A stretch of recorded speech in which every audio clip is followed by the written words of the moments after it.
Time for another board game review, and this time we have the game Fallout. This was sent to me by Bethesda, and it's designed by Andrew Fisher and Nathan Hajek.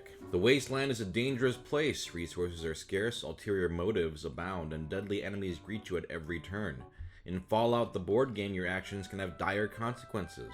Completing quests changes the course of your adventure, and the choices you make during chance encounters can change what the populace thinks of you. Let me show you how to play. So in Fallout, you are exploring the wasteland and you are trying to achieve enough influence to claim victory. The game ends if someone has enough influence, or if one of these factions in the scenario reaches the end of the track. The game comes with several different scenarios. I believe there are 3 other ones I have here, not including this one. So on your turn, you get to do 2 actions. You can do the same action multiple times if you'd like. The first action you can do is exploring. So if I have a guy here and I am adjacent to an unexplored tile, I can use the explore action to flip it. If there are any enemy icons on here, you spawn enemies accordingly. At the beginning of the game, each of you will have 1 agenda card to start. It might say something like freedom. For this one says you get a 1 influence point automatically on the card, and for each space, the star faction has advanced farther than shield. Why the fuck won't this focus? At the start of your turn, you may reveal this card to declare loyalty to the star faction.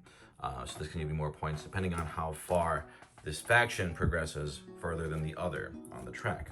Or it might say something like know-it-all.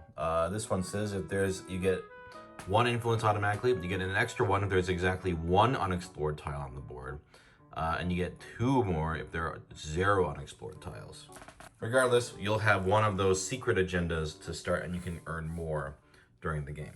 Another action you can do is move. You can move up to 2 spaces. You can go 1, 2. You can also interrupt your movement action and do your second action in between your movement. Certain spaces on the board that have red on them, these are difficult to go through, meaning you gotta spend 2 movements to enter, or 2 movement points to enter there. Otherwise, a green area like this one, that's radiation. If you enter one of those, you gotta suffer 1 rad, and this moves up on your radiation chart. Another action you can do is a quest action. So if we look at this starting card, this says, welcome to the Commonwealth. It's got some flavor text here, and we have 2 possible quests. We can either kill a suspected synth, which means kill any skull enemy. Right now, there are none on the board. Or go to Diamond City to dig up some information. In that case, let's pretend I was in Diamond City. For a quest action, I could, since I'm in Diamond City, I could do this. If I do that, I get, looks like 2 items. I unlock 2 new quest cards, add a card to the deck, and the star faction progresses. So that's kind of a lot. So let's kind of go through that together. So, Star Plus means you're helping out, in this case, the Railroad faction, and they would progress on the board. As faction tokens move down, that faction gets stronger. Then I would get some item cards. Here's a pipe rifle. That's pretty useful. And a day tripper. This one says before a fight, you may spend 1 cap. Cap is currency. If you do not, you cannot generate rerolls during that fight. And it also has PA and ranged. I'll explain that later. This is a day tripper. During a test or fight that uses C or L exhaust to add 1 hit. Then test, do E3. If you fail, you become addicted. If you're addicted, you can't discard the card. It costs 1 cap to unexhaust. A lot of that will make sense as we go, but for now, you can equip the rifle in your hand slot, and this day tripper in your inventory. Then it says stage 16 and 67, which means you take the card library and you go to cards 16 and 67. I'm not going to pull them out because I don't want to spoil anything, but you basically would draw new cards, and those are new quests that people can do on the board. And then finally it says add 17 and then trash. So I would add the card 17. When it says add, you take it, look at what type of card it is, and depending on how many players there are in the game, if it's a 2-player game, you take the top 2 cards and you shuffle this into this pile, meaning it has entered the encounter deck, and you start filling the encounter deck with new possible things that can happen. And then finally, you trash, which means this card is out of the game.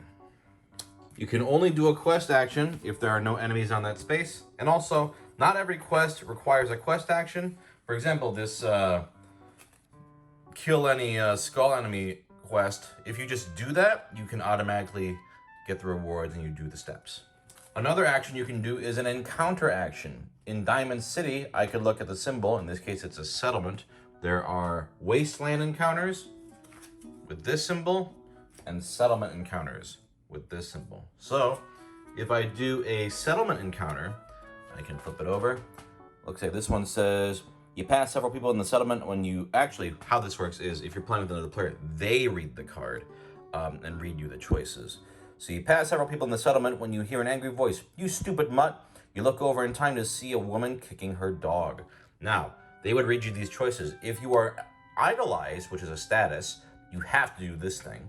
Or you can say, make this asshole stop and do an SC4 test, or let it go and go shopping. Now, there are different succeed and fail options you can see, but the player doesn't necessarily know what will happen. Let's pretend we decided, hey, we're gonna make this asshole stop kicking her dog.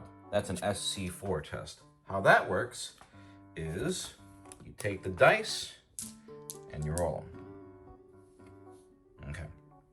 Now, then you count out the number of hit icons, which are these little bursts.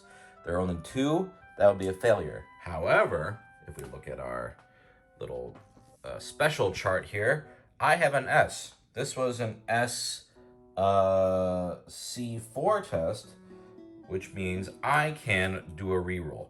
For each letter that you have in your special tokens, you get to do a reroll. So I can take these dice, try again. Oh, that time it was a success. So then you look at the card. In this case, succeed. You intimidate the woman, and the dog runs into the crowd as she shrinks away from you. You become idolized, and then you would add a card to the encounter deck. So that's an example of a skill test, and what sort of encounters you might find throughout the game. Sometimes in a quest or encounter, you get the chance to sell or buy items. If you do, when that happens, you draw a card from the asset deck, and you have the option to buy items with caps, like the Ripper. This is a weapon. SA, if you roll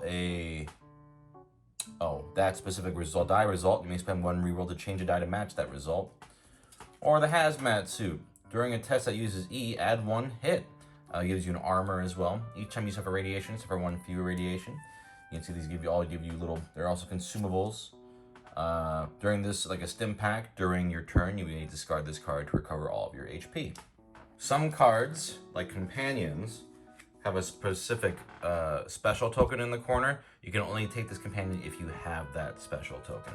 I'll go into how you get more special tokens later. Let's go into a fight. If you are on the same space as an enemy, you can do a fight action. Let's say I fight this sting wing here. So if you look at the level, I need 2, and I can only hit it on the head and the torso. So what you do is you take your dice and you roll them. Okay. The first thing you do in this case is you count out the number of hits. In this case, hits are bad. There are 2 little hits, so I take 2 damage here. Then I count how many hits I made. In this case, I hit it 3 times because I hit it in the torso and the head twice. So that enemy is defeated.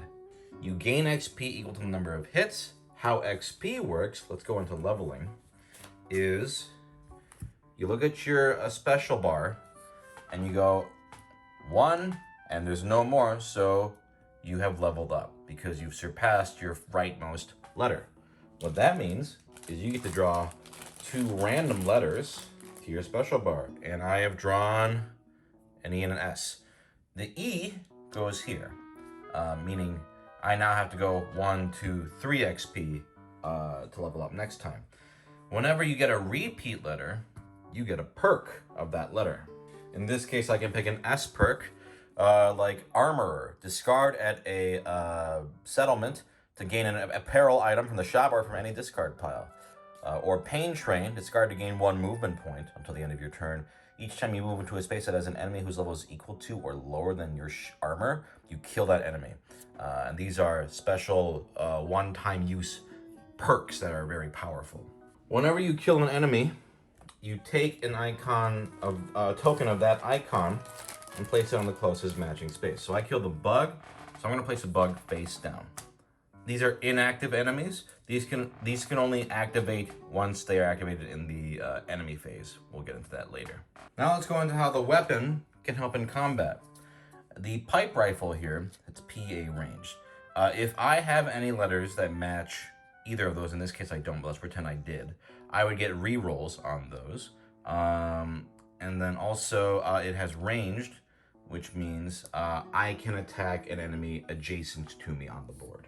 Another bonus of that is if you fight an enemy that does not also have a ranged icon, you automatically inflict 1 extra hit against an enemy when resolving the fight. Apparel, like I mentioned before, can have armor. If you have armor, you can reduce the number of hits you would take. There are also special symbols for enemies, like for example, this one here, if you kill it, you get loot. Also, it has the lightning arrow, which is aggressive, which means if you enter the same space as it, you have to fight it simultaneously. It doesn't even count as an action.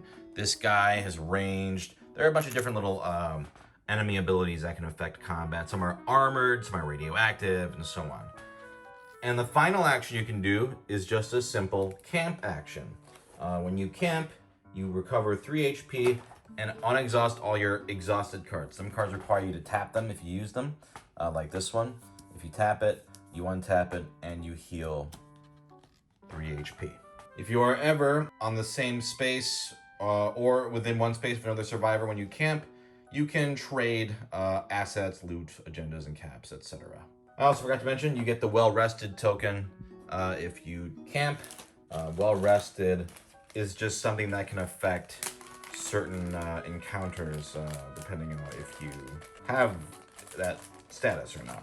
Same thing goes with like addicted or other things, but or remember the idolized I mentioned before. This is the idolized token. Now, once everyone has taken a turn, then you draw the top card of the agenda deck. And you look at the bottom, and all of those enemies activate. In this case, the star enemies and these like weird DNA ones. They move towards the closest player, so this one would move here. I don't believe there are any star enemies, and so that's that. Then, or if it was a flipped enemy, they would flip over if the bug was drawn, for example. If they're on the same space as the survivor, then it's on an automatic fight instead.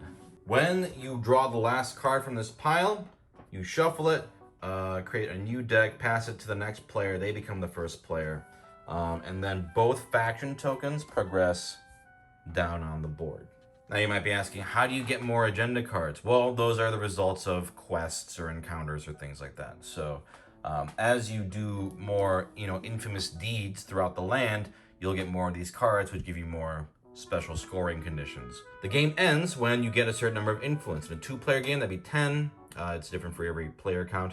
As soon as your agenda cards have enough influence, including the ones already on the cards themselves, you can reveal them, and you win.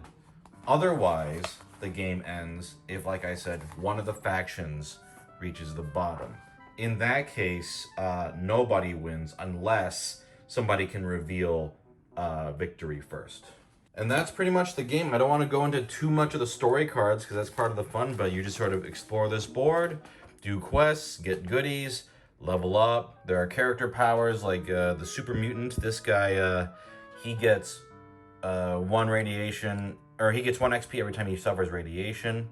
Oh, I forgot to mention one thing. Let's just go into that now. The way you die. In this game, if your red HP peg ever crosses the green radiation peg, you are killed. If you die, You discard all cards in your inventory, but you keep your equipped cards, and you recover your HP back, but you have to go back all the way to the Crossroads camp. However, your radiation stays the same.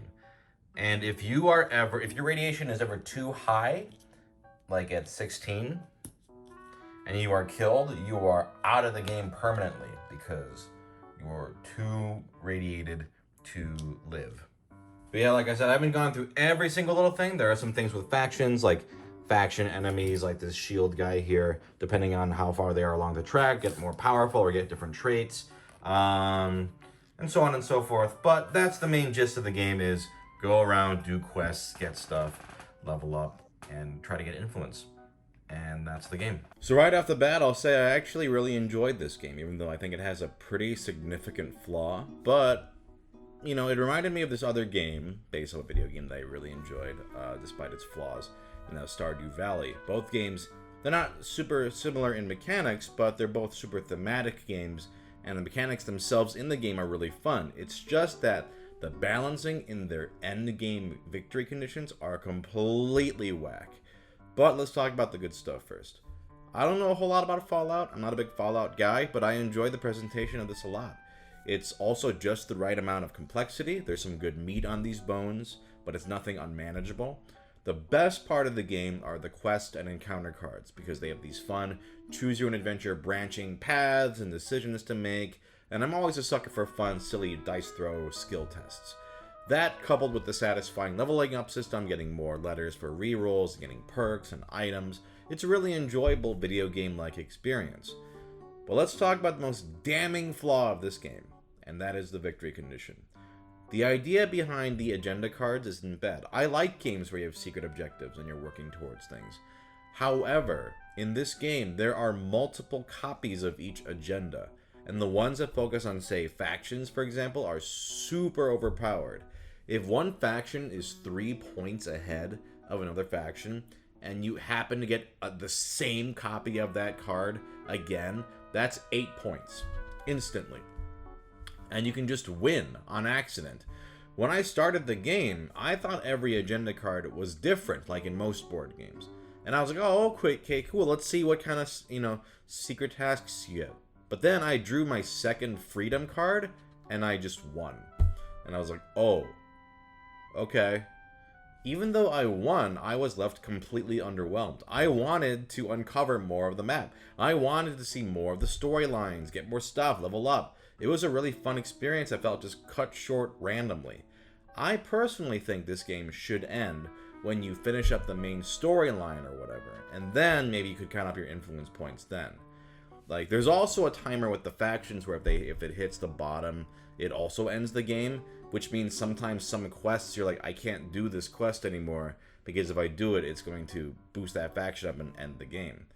Again, why are you trying to keep us, like, from exploring more? I get that you don't want the game to be too long, but I feel like if I'm sitting down for this kind of game where I'm, going through stories and getting stuff, I want it to be a nice lengthy experience, but instead it can just get cut short by arbitrary, oh, you just got another copy of the same card and it says you get points, and you're done. Besides that, I actually really enjoy this experience, so much so that I'm planning on keeping the game for the time being, and that's high praise. I love these types of narrative games where you're exploring stuff, seeing what things you can find and quests and stuff. If you get easily frustrated by bad skill rolls, or you don't care about Fallout or being immersed in this kind of narrative experience, I would avoid this. But if you're a fan of Fallout or, exploration narrative games like this, and you don't necessarily care, like, if you get a bad roll, you think it's funny, it's just you want to experience the story, this one is a lot of fun, actually. Just be warned that the end game victory condition is complete bullshit. If you house rule that or something, I guess you can get past it. But for me, this game was not about wanting to win. It was about, like, me and my friend going, hey, we want to, like, explore and get stuff and see what's out there. But in the end, it just kind of ended abruptly. And that's a problem. Yeah, that's a shame. But still fun.